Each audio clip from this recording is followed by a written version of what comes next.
Did you know that members of the European Parliament have been accused of accepting millions of euros in cash, with some even found in a child's room? And that the New York Times has sued the European Commission for refusing to clarify Ursula von der Leyen's ties to pharmaceutical giant Pfizer over COVID-19 vaccines. These are just two of the countless examples of political scandals. In this video, we will describe 9 scandals plus 1.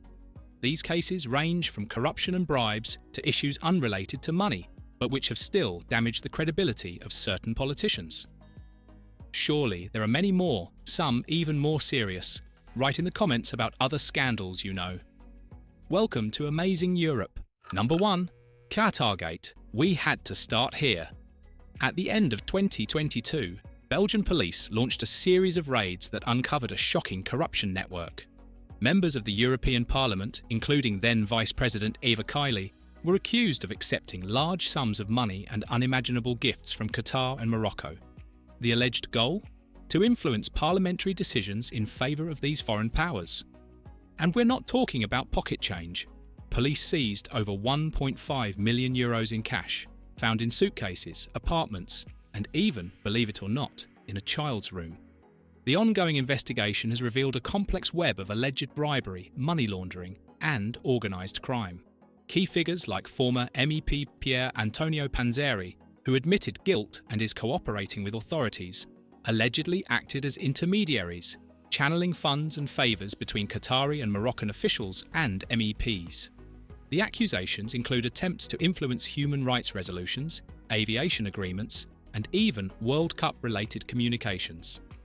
Credible sources, including The Guardian, Financial Times, and reports from the Belgian State Security Service, depict a systematic attempt to buy influence within one of the world's most powerful legislative bodies. But in your opinion, is this an isolated case or just the tip of the iceberg? The scandal has raised serious questions about EU lobbying regulations, institutional vulnerability to foreign interference, and the integrity of its elected officials. Let us know your thoughts in the comments. Number 2. IBIZA-GATE. From the heart of European power to a sun-kissed villa in Ibiza, and a scandal that brought down a government. This is the story of how a secretly recorded video exposed a political corruption network. In May 2019, German newspapers Süddeutsche Zeitung and Der Spiegel published excerpts from a video recorded in July 2017. The footage showed Heinz Christian Strache, then Austrian Vice-Chancellor and leader of the Freedom Party, along with Johann Gudenus, another politician from the same party, meeting a woman they believe to be the niece of a Russian oligarch. In the several hour-long video, the two politicians discussed offering lucrative public contracts in exchange for positive media coverage and campaign donations. They also talked about ways to bypass Austria's strict political financing laws. Strache suggested that the woman should buy Kronen Zeitung, Austria's largest tabloid, and use it to support their party. The language was crude and the intentions were blatant. The consequences were immediate and explosive. Strache resigned as Vice-Chancellor. The coalition government between the Freedom Party and the Austrian People's Party collapsed, leading to early elections. The full video remains under seal by Austrian authorities, raising even more questions. What else was said in that villa? What other secrets are being hidden? Number 3. UK Partygate. Let's change the type of scandal completely. In 2020 and 2021, while the UK was in lockdown, with families separated and businesses closed, the government enforced strict rules. Stay at home, protect the National Health Service, save lives. However, behind the doors of Downing Street, reality was quite different. A series of parties and gatherings took place at the Prime Minister's official residence and other government buildings, completely ignoring the restrictions imposed on the population. These were not minor infractions, but events with alcohol and music, including Christmas parties, birthday celebrations, and Friday drinks, often with dozens of attendees. The Metropolitan Police investigated 12 gatherings and issued over 100 fines for lockdown breaches, including one to Boris Johnson, the first sitting Prime Minister ever fined for breaking the law. The Sue Gray report exposed a culture of rule-breaking and excessive alcohol consumption, highlighting failures in leadership and judgment. But the scandal wasn't just about parties. Dominic Cummings, Johnson's advisor, drove 260 miles across the country during lockdown, claiming he was testing his eyesight. The story, widely reported by the BBC, The Guardian and ITV News, outraged the public, eroded trust in the government, and contributed to Johnson's declining popularity. Partygate raised fundamental questions about accountability, integrity, and the principle that those in power should be subject to the same rules as everyone else. Did the government believe the rules didn't apply to them? What do you think this says about the state of British politics? Number 4. The Azerbaijani scandal. Some of you might wonder what Azerbaijan has to do with Europe. First of all, Azerbaijan is considered a transcontinental country and is part of the Council of Europe. It was here that the so-called caviar diplomacy was launched. Between 2012 and 2014, a complex money laundering scheme known as the Azerbaijani Laundromat funneled nearly $3 billion from Azerbaijan through shell companies, mainly in the UK. These funds were used for various purposes, primarily lobbying efforts and bribing European politicians. The main target was the Parliamentary Assembly of the Council of Europe, with the goal of covering up Azerbaijan's poor human rights record and silencing criticism of the authoritarian regime of President Ilham Aliyev.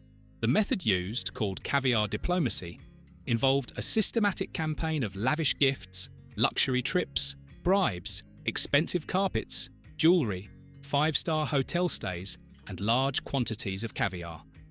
In return, these politicians were expected to vote against critical resolutions and promote a positive image of the country. The Organised Crime and Corruption Reporting Project, along with newspapers like The Guardian, exposed the scheme, revealing the names of several European politicians involved, including Edward Lindner and Italian politician Luca Volonté, who was later convicted in Italy. Although Azerbaijan denies the accusations, overwhelming evidence, including leaked bank records and internal documents, confirms the gravity of the case. This scandal reveals the dark side of international lobbying and the vulnerability of European institutions to foreign influence. Number 5. Polish visa scandal. Illegal migrants, money and corruption. This is the Polish visa scandal. In 2023, a shocking scheme was uncovered within Poland's Ministry of Foreign Affairs. Officials, allegedly linked to the ruling Law and Justice Party, were accused of selling Schengen visas for thousands of dollars each. And these were not just ordinary visas. They were fast-tracked, bypassing standard checks and procedures. We're talking about potentially hundreds of thousands of migrants from Asia and Africa gaining access to the EU through a backdoor for sale. The scandal, as reported by major Polish and international media such as the Financial Times, centered around Deputy Foreign Minister Piotr Wawrzyk, who was later dismissed. The allegations include pressuring consulates to issue visas without proper vetting and creating a special channel for migrants to obtain visas through intermediaries. The scale of the alleged corruption is staggering, with some estimates suggesting that up to 350,000 visas may have been improperly issued. This is not just about corruption, it's about national security, the integrity of the Schengen area, and the exploitation of vulnerable migrants. What message does it send when a European government is accused of selling access to the EU? What do you think are the long-term consequences of this scandal? Let us know in the comments below. Is this a case of a few bad apples, or is there a deeper rot within the system? Number 6. Gürtel case. Here's an example of systematic corruption within Western Europe. Spain, a nation known for its vibrant culture, passionate politics, and a corruption scandal that reached the highest levels of power. This is the Gürtel case, a network of bribery, money laundering, and political favours that shook Spain to its core. At the centre of this story is businessman Francisco Correa. Correa led a network of companies that bribed officials from the People's Party, Spain's then ruling party, in exchange for lucrative public contracts, primarily in Madrid and Valencia. We're talking about inflated invoices, kickbacks, and a complex system of offshore accounts used to launder the proceeds. The scale was massive, an estimated financial damage of at least 120 million euros. The investigation, widely reported by El País and El Mundo, uncovered a deeply entrenched corruption system that had been operating for years. Among the key figures involved was Luis Bárcenas, the former treasurer of the People's Party, who had amassed a fortune in Swiss bank accounts. The scandal ultimately led to the downfall of Prime Minister Mariano Rajoy, who lost a vote of no confidence in 2018. But was Rajoy the mastermind, or just a symptom of a larger problem? What do you think? Share your thoughts in the comments below. The Gürtel case is a stark reminder that corruption can thrive even in well-established democracies. It highlights the dangers of unchecked political power, the importance of transparency, and the need for strong, independent institutions. Francisco Correa was sentenced to a total of 51 years in prison, while other legal proceedings are still ongoing, with numerous convictions and appeals. How can Spain, and Europe as a whole, prevent another massive corruption scandal like this? Let's discuss it in the comments. Number 7. Bunga Bunga Partygate. The Bunga Bunga scandal emerged in 2010, involving then Prime Minister Silvio Berlusconi in a series of controversial private events held at his Villa San Martino in Arcore. These parties became the subject of intense media and judicial investigations, with testimonies describing evenings featuring erotic entertainment, strip shows, and the presence of young women allegedly paid to participate in what some witnesses described as a harem-like environment. The most shocking case, known as Ruby-Gate, revolved around Karima El Maroug, nicknamed Ruby the Heart Stealer, who was underage at the time. Berlusconi was accused of paying for sexual services with the young woman and abusing his power to have her released when she was arrested for theft, an action that raised serious concerns about the misuse of political authority. The case attracted attention from major Italian media outlets such as La Repubblica, Corriere della Sera, and Il Fatto Quotidiano, as well as the international press. The judicial process initially resulted in a conviction in 2013, followed by an acquittal on appeal in 2014, which was confirmed by the Court of Cassation in 2014-2015. While the court acknowledged that payments for sexual services had occurred, it ruled that there was no proof that Berlusconi was aware of Ruby's underage status. The Bunga Bunga affair highlights the complex interplay between power, sex, media, and justice in contemporary politics. Did Berlusconi's behaviour, even if deemed legal by the Italian judiciary, meet the standards expected of a head of government? This is a question that Italian society is still grappling with. Number 8. Landsretter Scandal.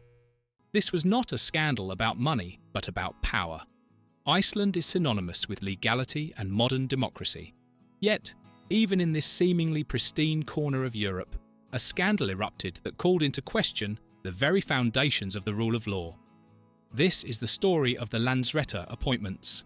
In 2017, Iceland's Minister of Justice, Sigríður Andersen, appointed 15 judges to the newly established Landsretter Court of Appeal. Sounds routine, right? Wrong. Andersen rejected 4 candidates who had been ranked as more qualified by an independent evaluation committee and replaced them with candidates who were considered less qualified but had ties to her political party, the Independence Party. This was a blatant violation of Icelandic law, which mandates that judicial appointments be based solely on merit. The case reached Iceland's Supreme Court, which ruled against Andersen. But the real shockwave came when the European Court of Human Rights got involved. In a landmark 2019 ruling, the court determined that Andersen's actions had violated the right to a fair trial under Article 6 of the European Convention on Human Rights. As reported by Icelandic Review, the Icelandic National Broadcasting Service, and international media, this was a severe blow to Iceland's reputation as a stronghold of democracy and the rule of law.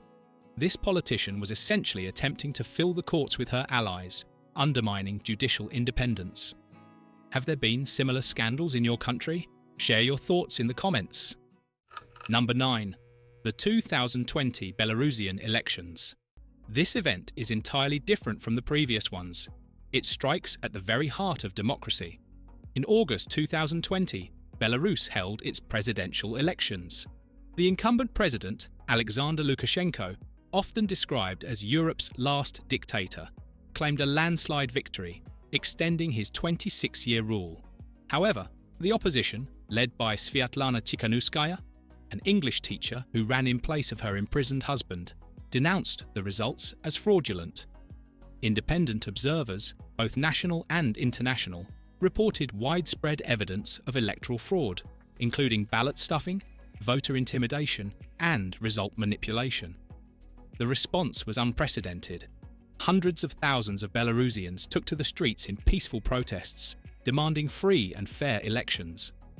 But Lukashenko's regime responded with brutal force, as reported by Belsat TV, Radio Free Europe, and Tutby before it was shut down, as well as by human rights organisations like Vyasna. The police used tear gas, stun grenades, rubber bullets, and even live ammunition against unarmed protesters. Thousands of people were arrested, tortured, and imprisoned. Amnesty International recorded over 27,000 detainees, while other sources reported around 3,000 arrests on the first night alone. Many were forced to flee the country. The United Nations High Commissioner for Human Rights documented at least 5 deaths linked to the protests. This was not just about a rigged election. It was about the fundamental right to choose one's leaders, the right to peaceful assembly, and the right to live without fear of political repression. What do you think about this situation? Before revealing the 10th scandal, if you found this video informative, we kindly ask you to like, subscribe to the channel, and click the bell so you don't miss our new videos. And if you'd like to support the channel through Super Thanks, know that all contributions will be used to improve the quality of the information we provide. Thank you from the bottom of our hearts. Number 10. Pfizer-GATE. The COVID-19 pandemic was a global crisis that disrupted our lives. The European Commission led a massive vaccine procurement program, but behind the scenes, questions arose about transparency, accountability, and potential conflicts of interest. At the centre of the controversy is a multi-billion euro deal between the European Commission, led by President Ursula von der Leyen, and pharmaceutical giant Pfizer for COVID-19 vaccines. The negotiations, partly conducted via text messages between von der Leyen and Pfizer's CEO, were scrutinised by the European Court of Auditors, which criticised the lack of details on the preliminary talks. The New York Times even sued the Commission for failing to release the messages. Politico Europe and Der Spiegel raised concerns, while some members of the European Parliament accused von der Leyen of a conflict of interest related to her husband. The contractual terms, including pricing and liability clauses, remain largely secret. But is this level of secrecy acceptable in a public health emergency, or does it undermine public trust? What do you think? Share your opinions below. It is important to note that no formal corruption charges have been filed, and the investigation is still ongoing. That's why, at the start of the video, we said we'd present 9 scandals plus 1, because we still know very little, and the truth remains unclear. The European Public Prosecutor's Office has confirmed an investigation into the vaccine procurement process, but has not specified its targets or the exact nature of any potential wrongdoing. However, questions remain. Was there undue influence? Were the best possible terms secured for European taxpayers? And, most importantly, will we ever know the whole truth, or will it all be covered up? To get a broader perspective on the topic, you can check out this video where we reveal which European countries pay their politicians the most. We are aware that we haven't covered every aspect of these scandals, and that there are many more cases across Europe. Share them with the community in the comments. That's all for this video. See you next time.